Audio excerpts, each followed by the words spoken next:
October 6th, day 6th, Hance Rapids to Cottonwood Creek, 12 miles. Today, I part ways with my friends. I hit the trail, which is now the Tonto Trail, at 7:30 a.m.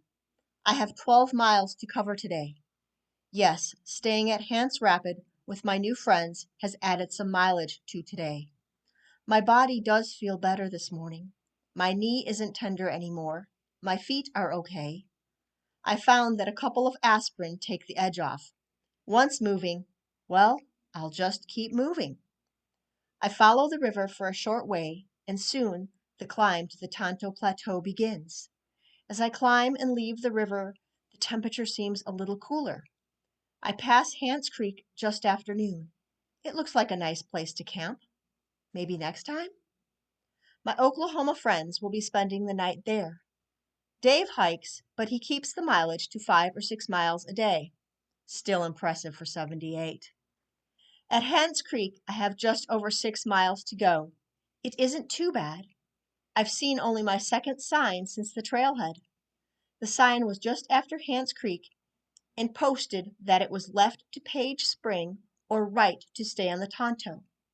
The only other sign had been for the toilet at Tanner Beach. I head right around the back side of Horseshoe Mesa. The trail is mostly moderate, crossing a few drainages. I see two guys on a day hike. They are staying at Horseshoe Mesa. I've been thinking of cooling my feet off in Cottonwood Creek these last miles. Yes, they are hurting. Around 5 p.m., I arrive at Cottonwood Creek Camp. It is not what I was expecting. The creek is just a seep near most of the campsites.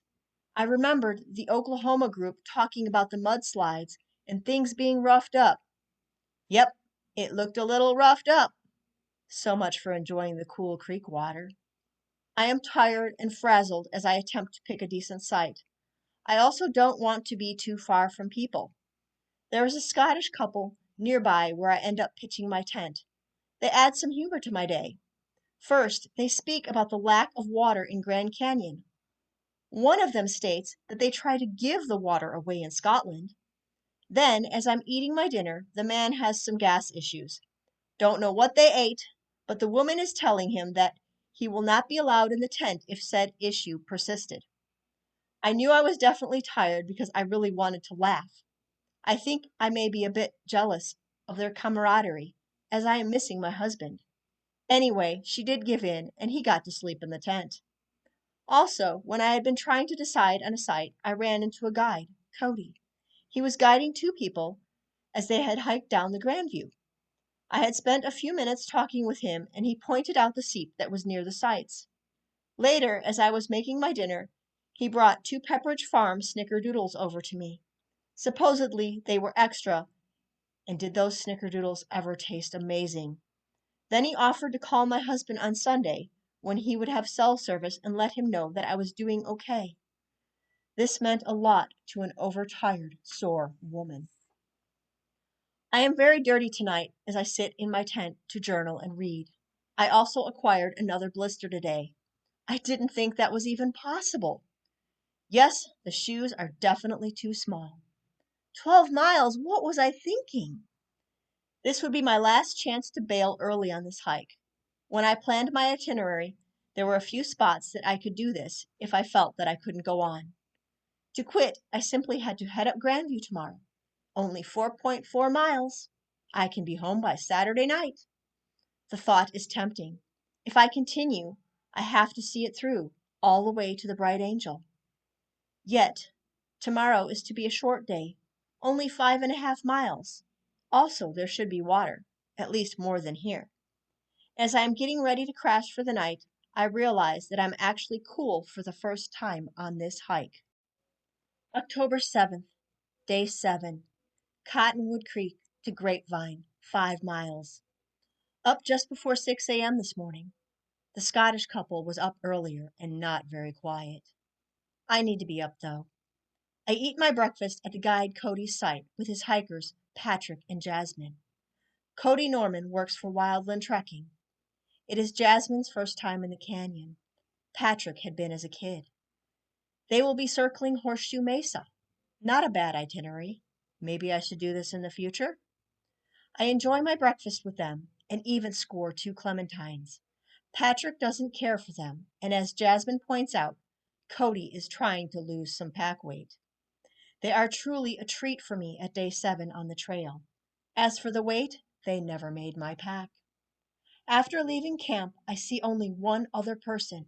Her name is Caroline, and she is hiking the Hayduke. This trail goes from Arches National Park to Zion National Park and is 812 miles long. She tells me that she is averaging 15 plus miles a day in the Grand Canyon. What I am doing is nothing. Shortly after talking to Caroline, I look across to where I had hiked yesterday. I think that I see my friends from Oklahoma. They will be spending the night at Cottonwood Creek tonight and then head out Grandview on Sunday. This trail is moderate for a while.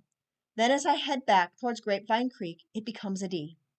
This is some edgy D trail, the kind where I just have to keep moving and not look down. This section of trail makes me think of how Caroline will be crossing the Beamer, the one I quit, in just a day.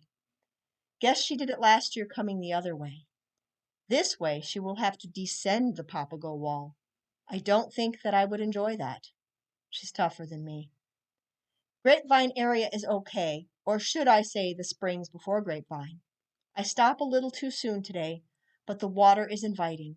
There are small, shallow pools, but still the water is flowing slowly.